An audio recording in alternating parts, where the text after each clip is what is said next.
রমজান মাসের দিন এবং রাত যেভাবে কাটাবেন তার জন্য একটা প্ল্যান করে ফেলবেন, সুন্দর করে একটা স্কেডিউল করে ফেলবেন, রুটিন করে ফেলবেন যে আমি কোরআন তেলাওয়াতটা কোন সময় করব, দিনের কোন সময়টাতে আমি কোরআন তেলাওয়াতের জন্য টাইম বরাদ্দ রাখলে সেটা মিস হবে না। হতে পারে ঘুমানোর আগে, হতে পারে ফজরের পরে, কোন টাইমটা আমার সবচেয়ে কোরআন তেলাওয়াতের জন্য নিরাপদ টাইম সেটা আমি ফিক্স করব। এই ঠিক একইভাবে আমি আল্লাহর কাছে রোনাজারের জন্য ভালো সময় কোনটা সেটা ঠিক করব।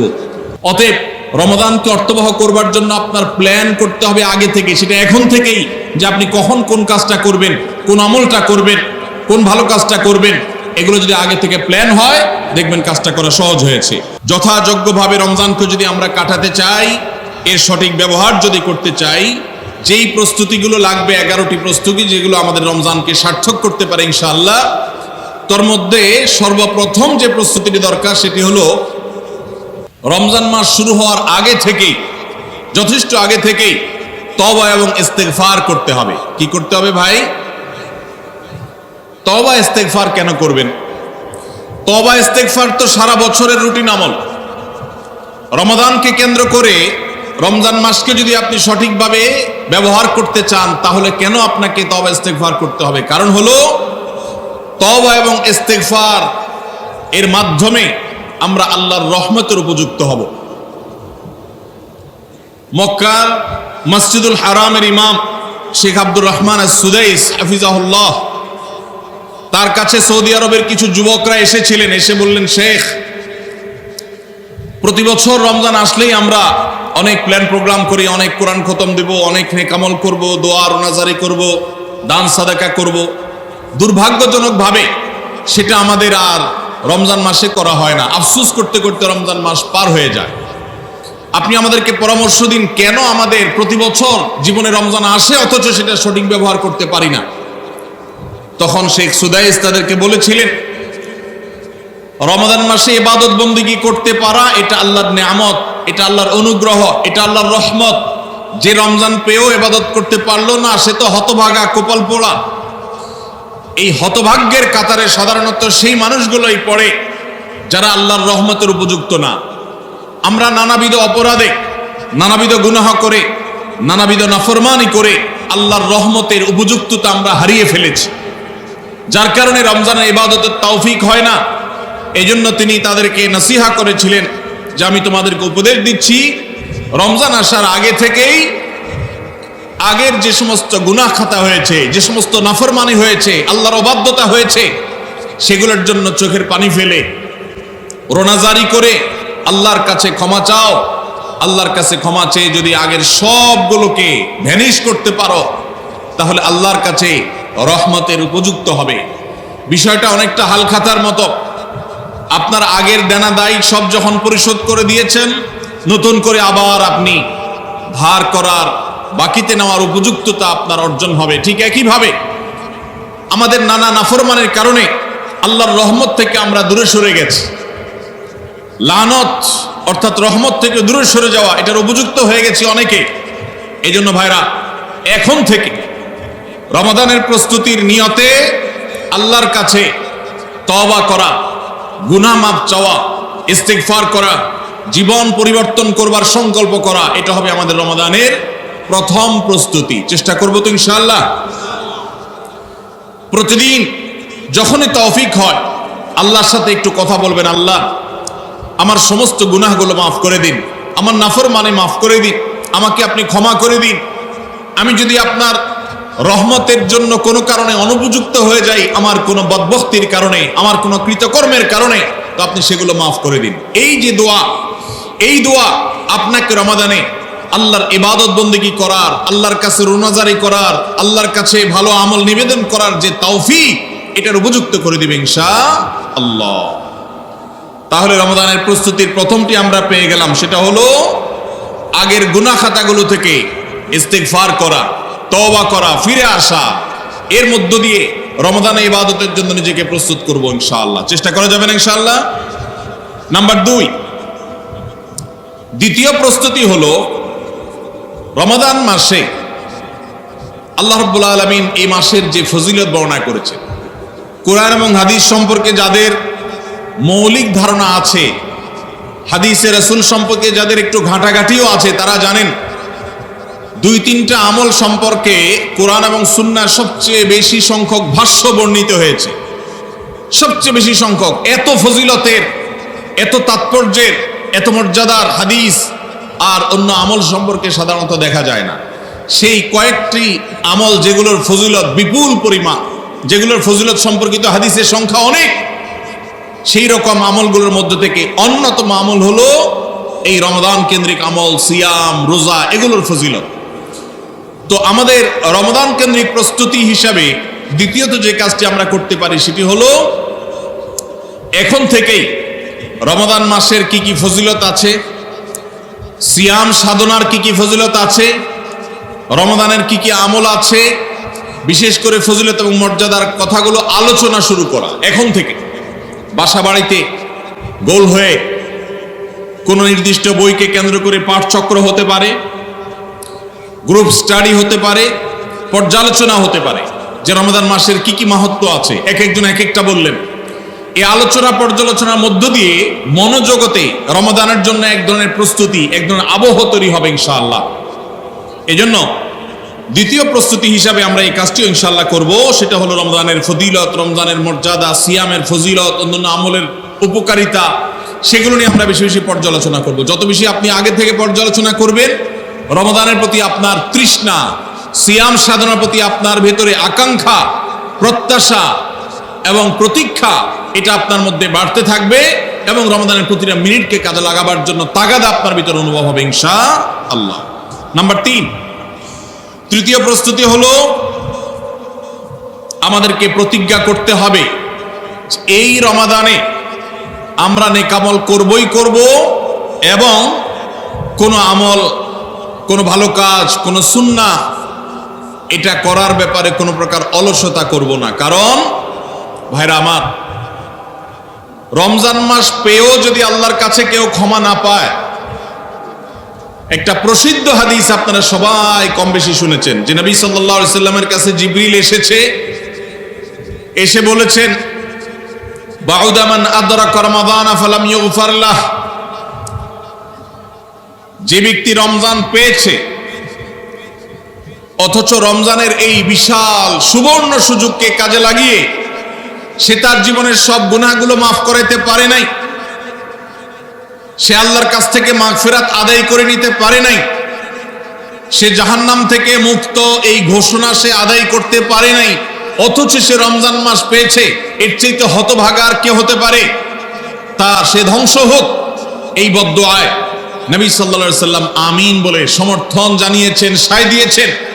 এজন্য ভাইরা, রমজান মাস এসেছে কিন্তু আমল ইবাদত হয় নাই, রমজান মাস এসেছে আবার চলে গেছে কিন্তু আমার গুনাহ আল্লাহর কাছ থেকে মাফ করাতে পেরেছি বলে আমার বুক সায় দেয় না, তাহলে এর চাইতে বড় হতভাগা, এর চাইতে বড় কপাল পড়ার কেউ হতে পারে না। রমজানের আমল ইবাদত, রমজানের নেক আমল, রমজানের দোয়া, রমজান মাসের চোখের পানি ফেলা, এটা ভাইরা শুধুমাত্র নিজের প্রেরণার জায়গা থেকে শুধুমাত্র সওয়াব আহরণের জন্যই নয়।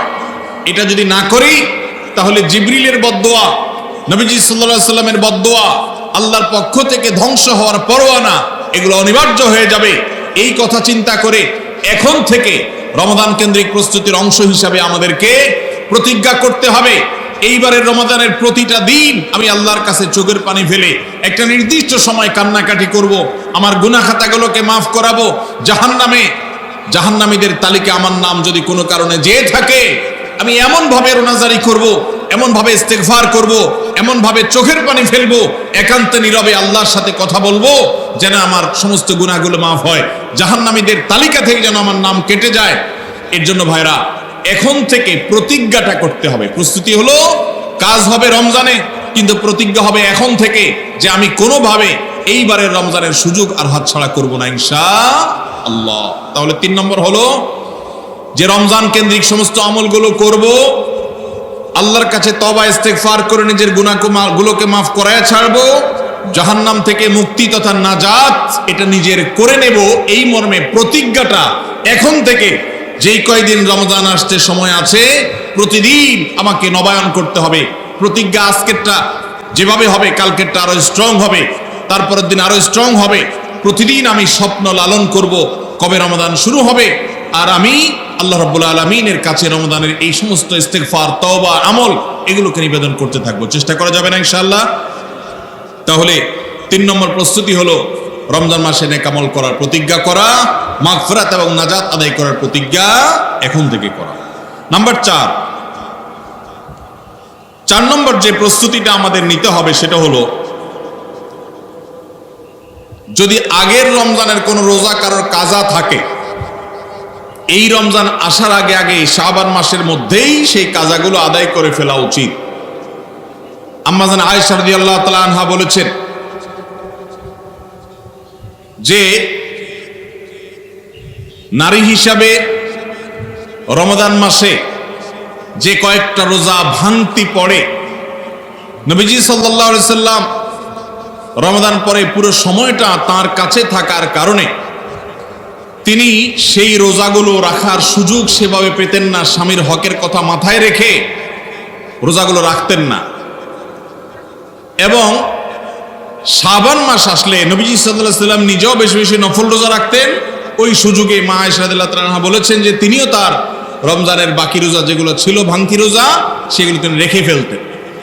তো এই হাদিস থেকে বোঝা যায় রমজানের রোজা যদি কারোর কাজা হয়, পুরুষদের অসুস্থতার কারণে হতে পারে, মা বোনদের মাসিকার কারণে হতে পারে, তাহলে সেই রোজা যত দ্রুত সম্ভব আমরা কাজা করে ফেলবো। সেই কাজা করতে যদি কোনো কারণে, যৌক্তিক কারণে বা যে কোনো কারণে যদি বিলম্ব হয়, তাহলে এই বছরের আসন্ন রমাদানের প্রস্তুতির অংশ হিসাবে আগের রমজানের কোনো ভাঙতি রোজা থাকলে সেগুলো সব রেখে কাজা করে সম্পূর্ণভাবে এই রোজার জন্য প্রস্তুত হবে। এটা হলো 4 নম্বর প্রস্তুতি।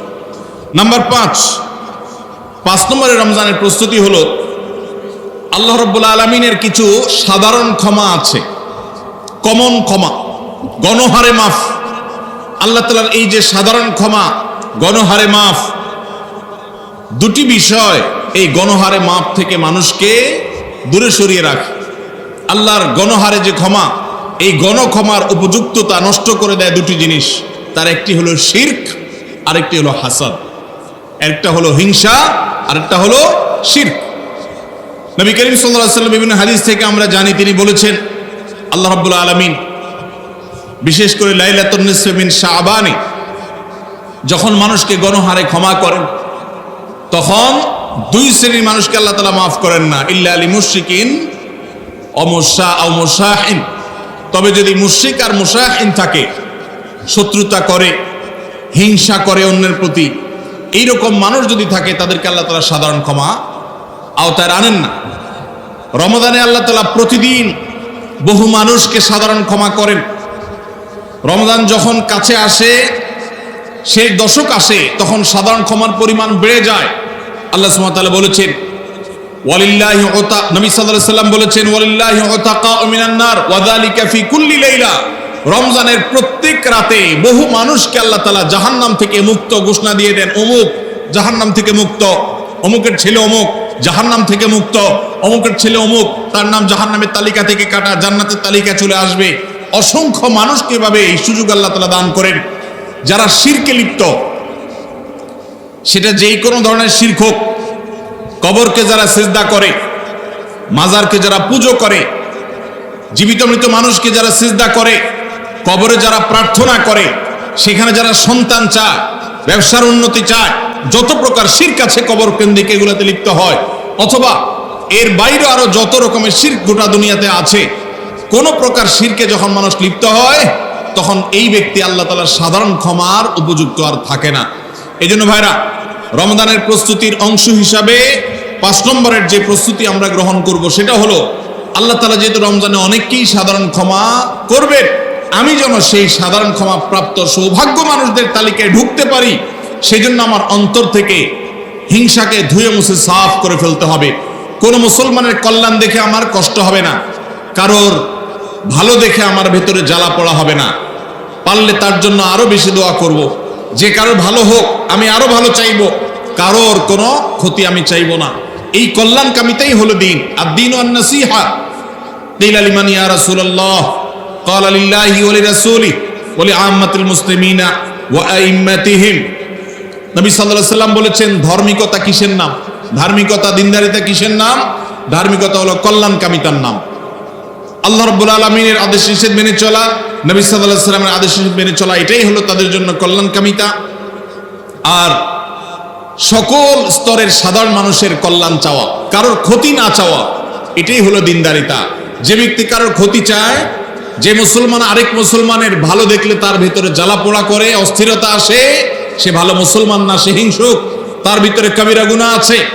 এজন্য রমজান মাসে আল্লাহর সাধারণ ক্ষমা পেতে হলে অন্তরকে এখন থেকে পরিচ্ছন্ন করতে হবে, চোখটা বন্ধ করে মনে রাখতে হবে, স্মরণ করতে হবে, আমার আশেপাশে এমন কে আছে যার কল্যাণ দেখলে আমার সহ্য হয় না, যার ভালো দেখলে আমার ভিতরে জ্বালা পোড়া করে, যার সুসংবাদ শুনলে আমার ভিতরে খারাপ লাগা কাজ করে। তাহলে বুঝতে হবে তার প্রতি আমার হিংসা আছে।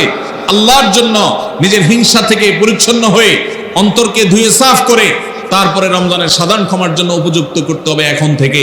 ঠিক একইভাবে আমি আমার কথায়, আমার কাজে, আমার বিশ্বাসে কোনো মাধ্যমে আল্লাহর সঙ্গে শিরক করছি কিনা, আরশের মালিকের সাথে শিরক করছি কিনা, আল্লাহ বলেছেন ইন্নাল্লাহা লা ইয়াগফিরু আন ইউশরাকা বিহি ওয়া ইয়াগফিরু মা দুনা যালিকা লিমান ইয়াশা। আল্লাহর সঙ্গে শিরক করা হলে এটা আল্লাহ মাফ করবেন না। শিরকের অপরাধ এটা যদি কেউ করে তওবা ছাড়া মারা যায়, আল্লাহ তাআলা এই অপরাধ ক্ষমা করবেন না, এটা আল্লাহর আগে থেকে দেওয়া ঘোষণা। কোরআনে আল্লাহ আরো বলেছেন লুকমান হাকিমের উদ্ধৃতি দিয়ে, ইন্না শিরকা লাযুলমুন আযীম। তিনি তার সন্তানকে উপদেশ দিতে গিয়ে বলেছিলেন যে ইন্না শিরকা লাযুলমুন আযীম, শিরক সবচেয়ে বড় অপরাধ। এজন্য ভাইরা, শিরক থেকে পরিচ্ছন্ন না থাকলে রমাদানের কোনো ইবাদত, কোনো আমল আমাদের কাজে আসবে না। এজন্য রমজানের প্রস্তুতি হিসেবে শিরক এবং হিংসা থেকে অন্তরকে পরিচ্ছন্ন করা, পবিত্র করা, এটা হলো আমাদের পঞ্চম প্রস্তুতি। নাম্বার 6, বিগত রমজান যেগুলো আমাদের জীবনে এসেছে, সেই সমস্ত রমাদানে কেন আমার আমল ইবাদত হয় নাই? রমজান আসার আগে নিয়ত করছি কোরআনটা খতম দিব, কিন্তু দিতে পারি নাই। রমজান আসার আগে নিয়ত করেছিলাম এই বছর একটা তারাবিও মিস করব না, কিন্তু অনেকগুলো মিস হয়ে গেছে। রমজান আসার আগে নিয়ত করেছিলাম এই বছর রমজান থেকে ধূমপান করা ছেড়ে দিব, কিন্তু অনেকে ছাড়তে পারেন নাই।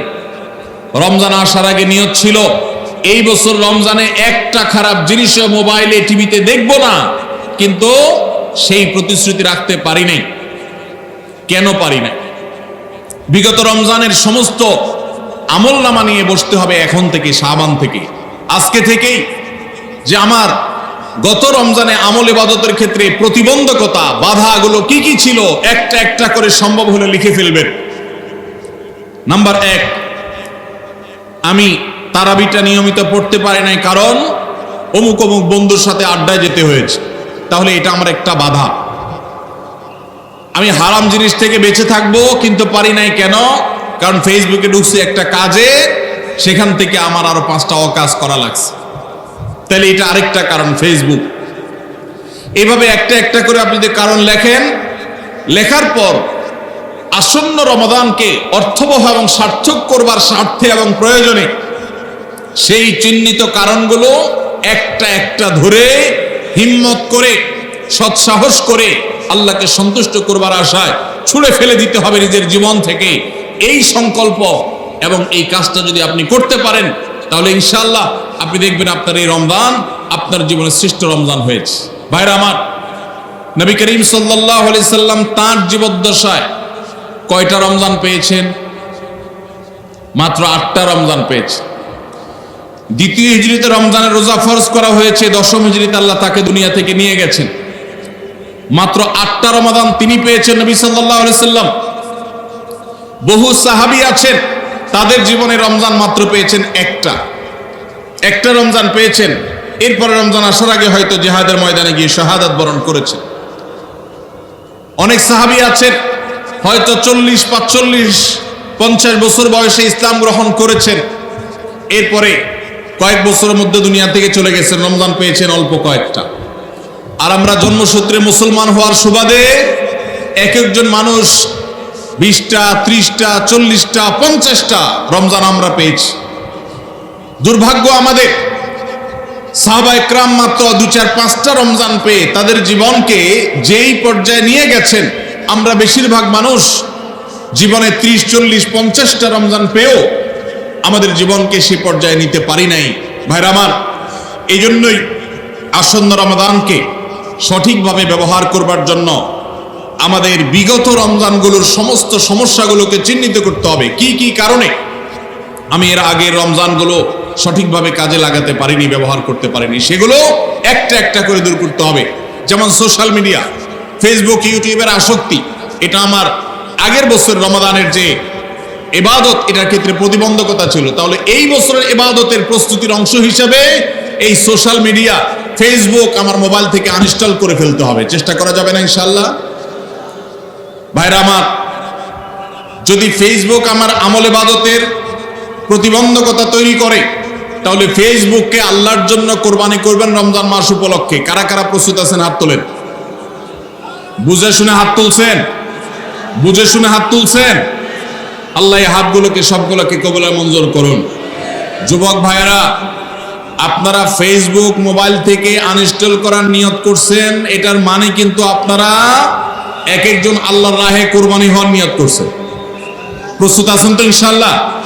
নিজেদের কোরবানি করার জন্য প্রস্তুত আছেন তো ইনশাআল্লাহ? আল্লাহ তাআলা আমাদেরকে তৌফিক দান করুন। ভাইরা আমার, রমাদানের 6 নম্বর প্রস্তুতির অংশ হিসেবে যে কাজটি করতে হবে বলছিলাম, সেটা হলো আমাদের সমস্যাগুলো কি কি হয়েছে সেগুলো চিহ্নিত করে সেগুলো দূর করতে হবে। আর 7 নম্বর প্রস্তুতির অংশ হিসেবে আমরা যেটি করব সেটা হলো রমাদান কেন্দ্রিক সমস্ত আহকাম এবং মাসাইল, বিধিবিধানগুলো আমাদের শিখে ফেলতে হবে। এটা রমজানের প্রস্তুতি। আমাদের দেশে অনেক মসজিদে ইমাম সাহেবরা তালিম করেন রোজা ভঙ্গের কারণ কি, রোজা মাকরুহ হওয়ার কারণ কি, রোজার জন্য ক্ষতিকর বিষয়গুলো কি কি, এগুলো রমজান মাসে বিভিন্ন নামাজের পরে তালিম করেন। এটা একটা ভালো চেষ্টা, কিন্তু এই কাজটা যদি আমরা শাবান মাস থেকে নিজস্ব উদ্যোগে করি সেটা হবে আরো ভালো চেষ্টা। কথা কি বুঝে আসছে ভাই? তাহলে রমজান আসার আগে থেকেই আমরা মাসাইলের তালিম, মাসাইলের শিক্ষা, জ্ঞান অর্জন, রমজানের বিধিবিধানগুলো আমরা জানার চেষ্টা করব। এটা হবে পার্ট অফ প্রিপারেশন ফর রমাদান। রমজানের জন্য প্রস্তুতির অংশ হিসাবে আমাদের এখন থেকে রমজান এবং সিয়ামের মাসাইলগুলো জানতে হবে। আল্লাহ আমাদের সবাইকে আমলের তৌফিক দান করুন।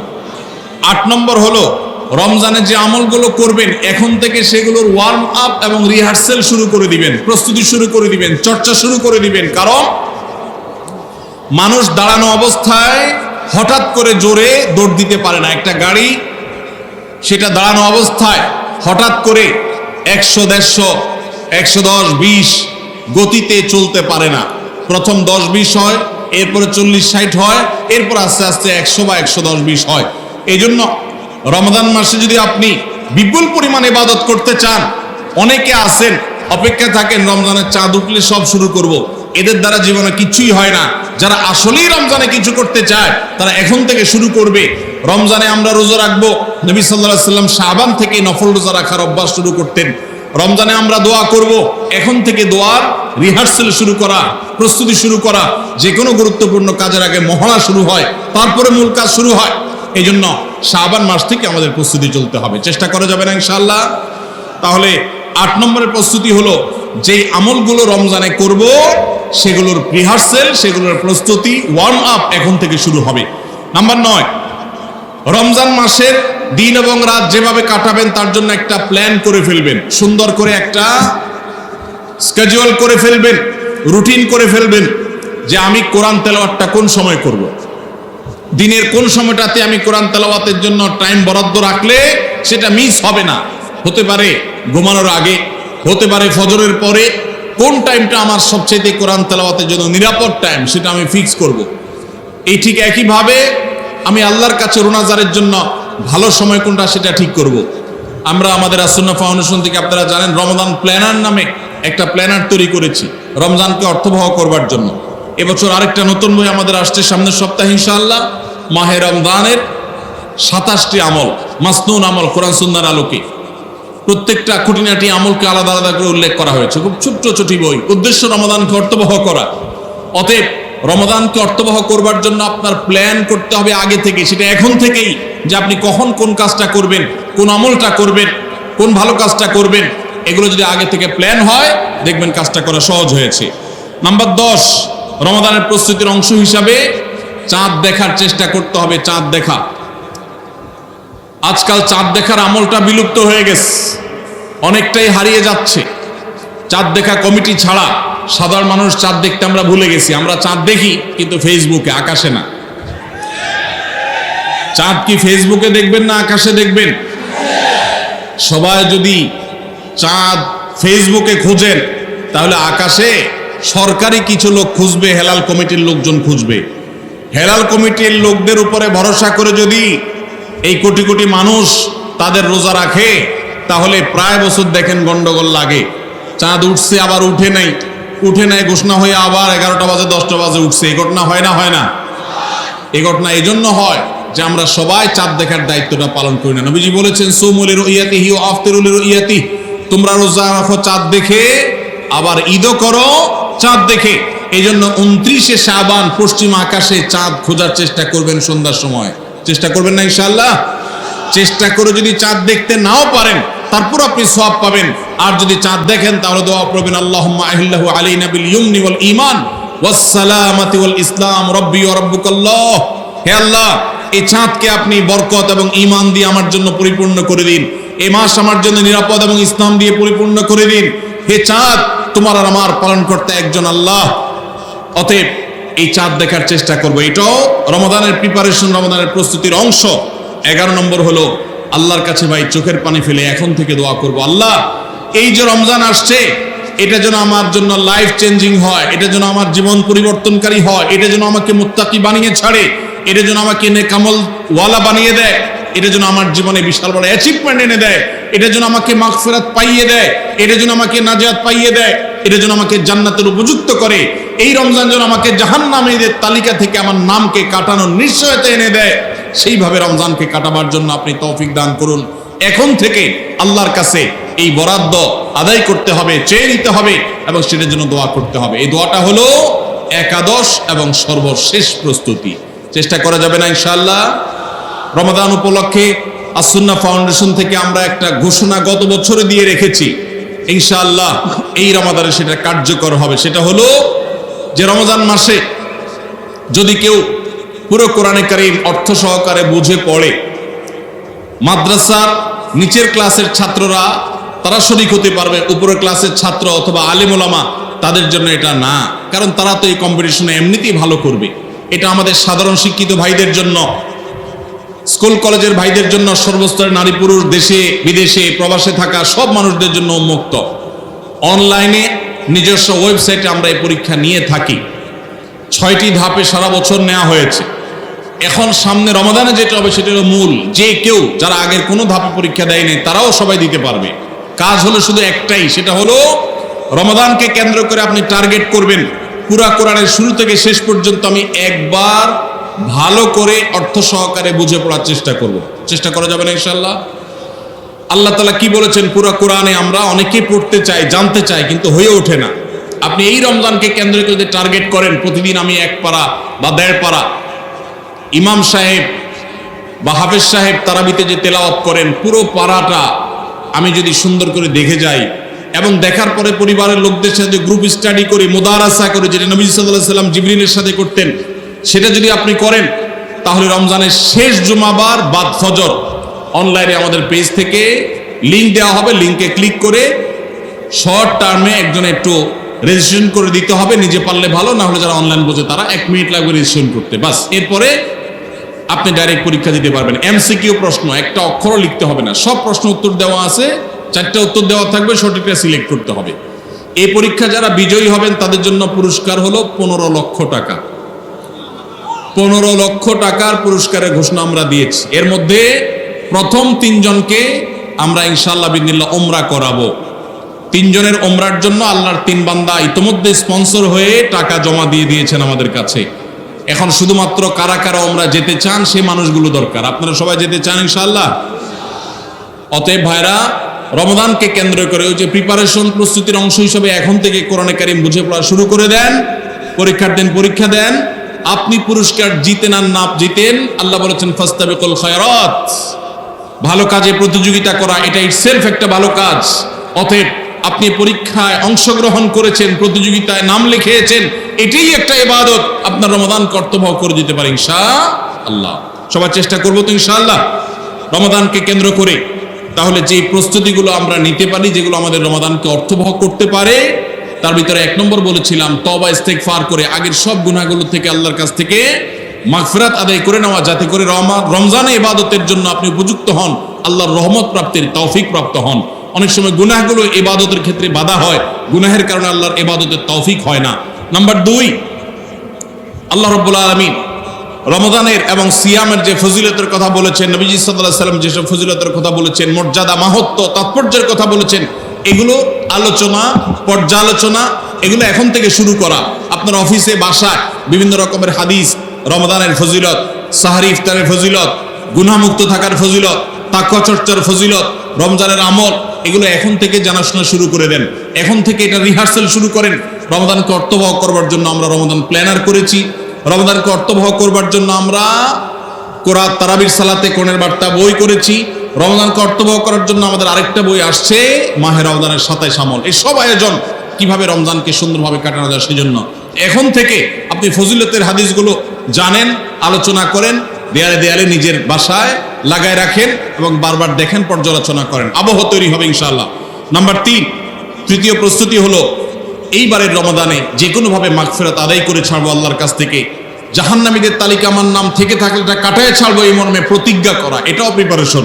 এখন থেকে নিয়ত করা যে এই রমজানটা অর্ডিনারি রমজান হবে না, এই রমজানটা শুধু সাহরি আর ইফতার আর তারাবি এই 3 জিনিসের নাম হবে না, এটা একটা অর্থবহ রমজান হবে। একটা নাফরমানি আমি করব না, একটা গুনাহ আমি করব না। এখন থেকে প্রতিজ্ঞা করতে হবে নিজের সাথে নিজে, প্রতিদিন নিজের সাথে নিজের বোঝাপড়া ফাইনাল করতে হবে, এটা প্রস্তুতি।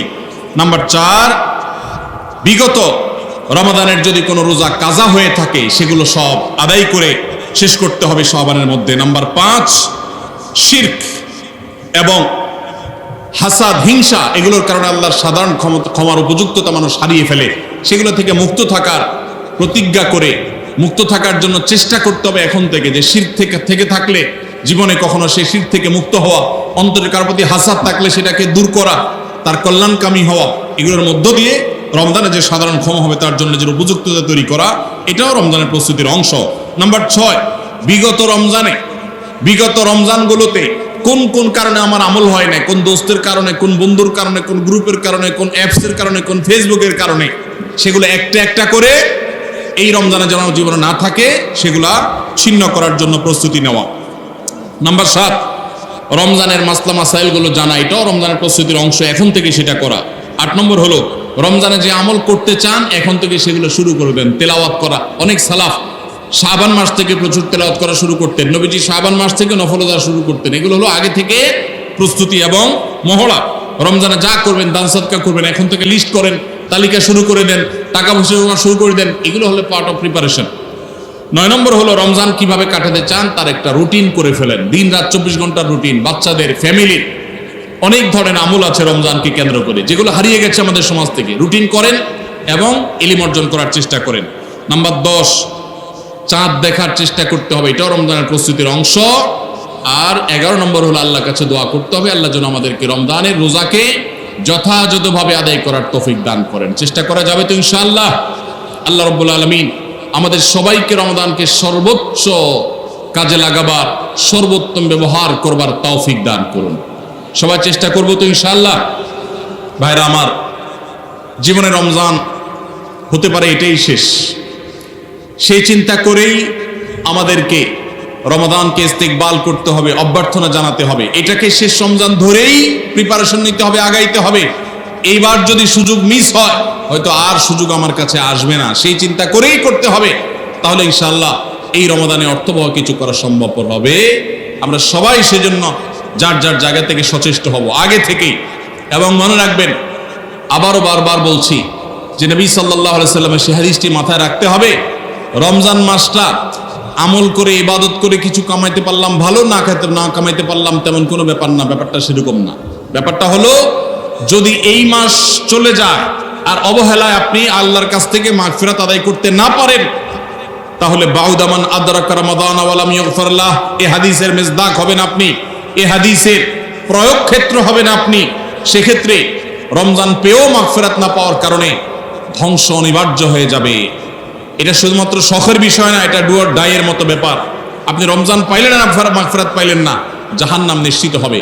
অতএব যারা বাঁচতে চায় তারা এখন থেকে প্ল্যান প্রোগ্রাম করা যাবে না ইনশাআল্লাহ।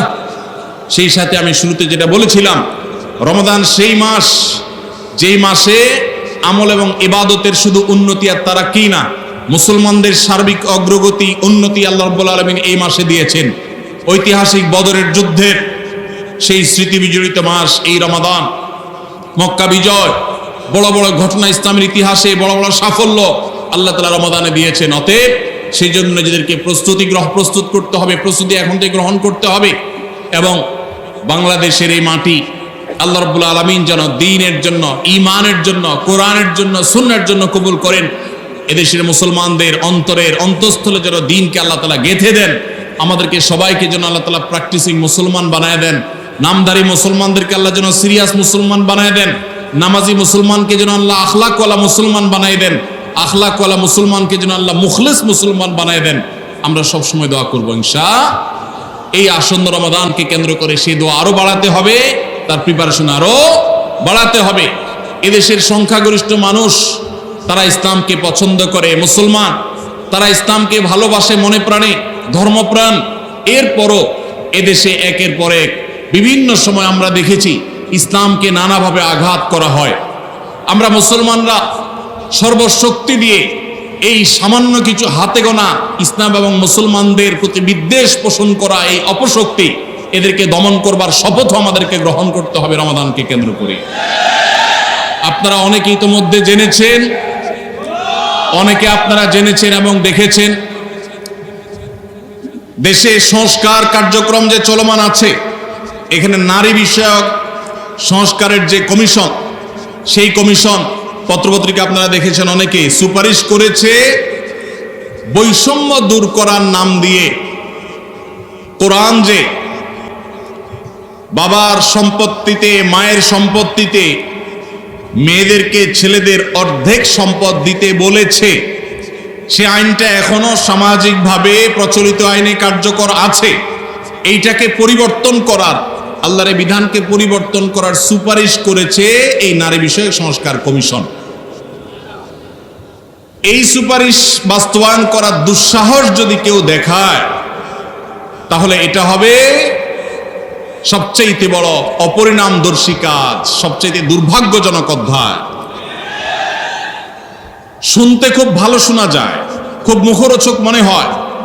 একই বাবার সন্তান ছেলে এবং মেয়ে, ছেলে 2 টাকা পাইলে মেয়ে কেন 1 টাকা পাবে? কিন্তু এর পেছনে লুকায়িত আছে এক গভীর শয়তানের ষড়যন্ত্র। সেটা হলো পশ্চিমা পৃথিবীর মানুষেরা তাদের পরিবার ব্যবস্থাপনা ধ্বংস হয়ে গেছে, বহু আগেই তাদের পরিবার ব্যবস্থাপনা মুখ থুবড়ে পড়েছে। আজ এই ভারতবর্ষে শুধু মুসলমান কেন, আমাদের এই অঞ্চলের হিন্দু, খ্রিস্টান, বৌদ্ধ সব ধর্মের মানুষের মধ্যে পারিবারিক বন্ডিং এবং পরিবার ব্যবস্থাপনা, স্বামী স্ত্রীর মধ্যকার সৌহার্দ্য যতটুকু আছে, পশ্চিমারা সেগুলা কল্পনাও করতে পারে না। ওরা আমাদের চাইতে জ্ঞানে বিজ্ঞানে এগিয়ে থাকতে পারে, ওরা আমাদের চাইতে তথ্য প্রযুক্তিতে অগ্রসর থাকতে পারে, তারা অবকাঠামোতে আমাদের চাইতে 200 বছর এগিয়ে থাকতে পারে, কিন্তু পরিবার ব্যবস্থাপনা আমরা ওদের চাইতে 500 বছর এগিয়ে আছি। আমাদের এখানকার স্বামী স্ত্রীর মধ্যকার ভালোবাসা, এটা তাদের দেশে সোনার হরিণ। আমাদের এখানকার সন্তানের সাথে বাবা মার বন্ডিং, তাদের ওখানে সেটা দুষ্প্রাপ্য।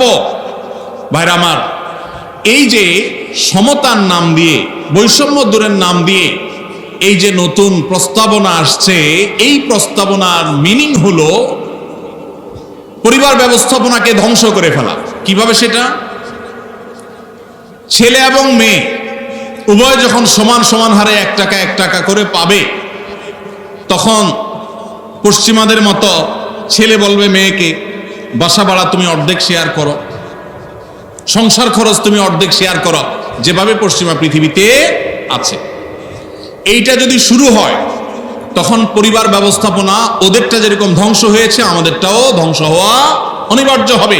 দুইজনকে ঘরের বাহির হতে হবে। স্ত্রীর মধ্যকার রেষারেষি শুরু হওয়ার একটা সূচনা, একটা সূত্রপাত, যে তোমার কাছে 2 টাকা আছে, আমার কাছেও 2 টাকা আছে, তাহলে সংসার খরচ আমি দিলে তুমি কেন দিবা না, তোমাকেও দিতে হবে।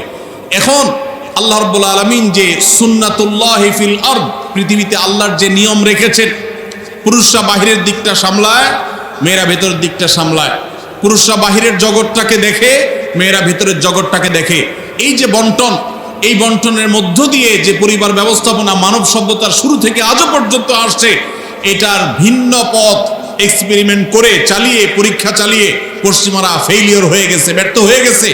এখন আমাদের সমাজকে ব্যর্থ করার অপচেষ্টায় এদেশে তাদের কিছু দোসররা করছে এবং তারা এই কাজে লিপ্ত আছে। বিধায় আমাদেরকে চোখ কান খোলা রাখতে হবে। কোরআনে কারিমের আইন, কোরআনে কারিমের বিধান এমনিতেই তো নাই। যে দুই একটা সমাজের খাঁজে ভাজে আছে, এগুলাকে ধুয়ে পরিষ্কার করার যে শয়তানের ষড়যন্ত্র, নীল নকশা, এটা ইনশাল্লাহ এদেশের মানুষ বাস্তবায়ন করতে দিবে না। এদেশের মানুষ দিনকে যতটা ভালোবাসে, ফু মেরে, তুড়ি মেরে সংস্কারের নামে আল্লাহর দেওয়া সে বিধান, এটাকে উড়িয়ে দেয়া হবে আর সাধারণ মানুষ চুপচাপ বসে থাকবে। এটা বোকার স্বর্গে বসবাস করা ছাড়া আর কিছুই নয়। এমনিতেই কোরআনের কোন আইন, কোন বিধান, আল্লাহর আদেশ বা নিষেধ মুসলিম অধ্যুষিত দেশ হিসাবে, ধর্মপ্রাণ মানুষদের দেশ হিসাবে, সেটা আমাদের আইনে, সংবিধানে এমনিতেই স্থান পাচ্ছে না। যেগুলো আছে দুই একটা, সেগুলো মুছে পরিষ্কার করার এই ষড়যন্ত্র এদেশের প্রত্যেকটা মুসলমান রুখবে ইনশাআল্লাহ। ভাইরা আমার, এই জন্য আমাদেরকে চোখ কান খোলা রাখতে হবে, আমাদেরকে সতর্ক থাকতে হবে। তবে সেই সাথে আমাদের এও মাথায় রাখতে হবে, মা বাবার সম্পদে বোনদের অধিকার, এটাকে আমরা অনেক পুরুষরা বঞ্চিত করছি, তাদেরকে অধিকার দিচ্ছি না। যেটুকু কোরআন বলেছে সেটুকুর বাস্তবায়ন হলেই সমাজ শান্তিতে পরিপূর্ণ হয়ে যাওয়ার কথা, কিন্তু সেটা বাস্তবায়ন করার নাম নাই, সেটাকে পরিবর্তন করার বরং চেষ্টা চলছে। ভাইরা আমার, আল্লাহ রাব্বুল আলামিন আমাদেরকে নারী পুরুষের মধ্যে সমতা বিধান করতে বলেন নাই, ন্যায্যতা বিধান করতে বলেছেন। কি করতে বলেছেন? সমতা। ইসলাম সমতার কথা বলে না, ন্যায্যতার কথা বলে। সব সময় সমতা মানুষের ন্যায্যতাকে নিশ্চিত করে না, সব সময় সমতা মানুষের ন্যায্যতাকে নিশ্চিত করে না। এজন্য ইসলাম ন্যায্যতা কথা বলেছে। ন্যায্যতা এটা থাকতে হবে, সমতা থাকা জরুরি নয়। আল্লাহ আপনাকে একটা ছেলে দিছে, একটা মেয়ে দিছে। ছেলেটার জ্বর হয়েছে, তাকে নাপা খাওয়াইছেন 103 ডিগ্রি জ্বর। মেয়েটার শরীরে কোনো জ্বর নাই, সুস্থ মানুষ, তাকে বলতেছেন তুমিও তো আমার ঘরে জন্ম নিয়েছ, এক পাতা নাপা কিনেছি, ছেলেটাকে খাইয়েছি একটা, তুমিও তো ভাত খাইছো, এখন একটা নাপা তুমিও খাও, না হলে তো আমার ভয় হয় যে আমি সমতা বিধান করলাম না। কি বলেন? ছেলের জ্বর হয়েছে, তাকে নাপা খাওয়াইছেন, এখন সমতা যদি বজায় রাখতে হয় তাহলে মেয়েকেও কি করা লাগবে? নাপা খাওয়ানো। এক ছেলের বয়স 20, তার জন্য যে সাইজের জামা কিনেছেন, আরেকজনের বয়স 10। সমতা বিধান করতে হলে তার জন্য একই সাইজের জামা কিনতে, একই সাইজের জামা যদি কিনেন তাহলে সেটা কি ইনসাফ হবে না বেইনসাফ হবে? ইসলাম এই মুখরোচক, সস্তা, শুনতে শুধু ভালো শোনা যায় এরকম সমতা নারী পুরুষের মধ্যে করতে বলে না, ন্যায্যতাকে নিশ্চিত করতে বলে। আপনি কোথাও আপনার ছেলে মেয়েদেরকে কোনো ভালো কিছু দেখাবার জন্য নিয়ে গেছেন, দুইজন ছেলে বা একজন ছেলে একজন মেয়ে গেছে, একজন বড় একজন ছোট, একটু উপরে উঠে দেখতে হবে। সেজন্য যে বড় 15 বছর বয়স, তার দেখার সুবিধার জন্য 3টা ইট দিয়ে বলেছেন তুমি এবার দাঁড়াও, সে দেখতে পাচ্ছে। এখন যার বয়স 5, তার জন্য যদি 3টা ইট দেন সে কি দেখতে পাবে? কিন্তু যেহেতু বড়জনকে 3টা দিবেন, ছোটজনকেও 3টা দিবেন, ছেলেকে 3টা দিবেন, মেয়েকেও 3টা দিবেন, এটা হলো সমতার দাবি। আর ন্যায্যতার দাবি হলো যার 3টা লাগে তারা 3টা দিবেন, যার 6টা লাগে তাকে 6টা দিবেন। এটা হলো ন্যায্যতা। ইসলাম নারী পুরুষের মধ্যে ন্যায্যতা নিশ্চিত করতে বলে, সমতা নয়।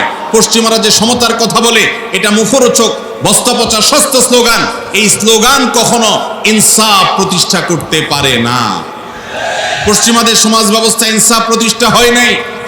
নারীরা মুসলমানদের চাইতে 1000 গুণ বেশি নিগৃহীত, নিষ্পেষিত। আমাদেরকে বুঝতে হবে এবং ধারণ করতে হবে।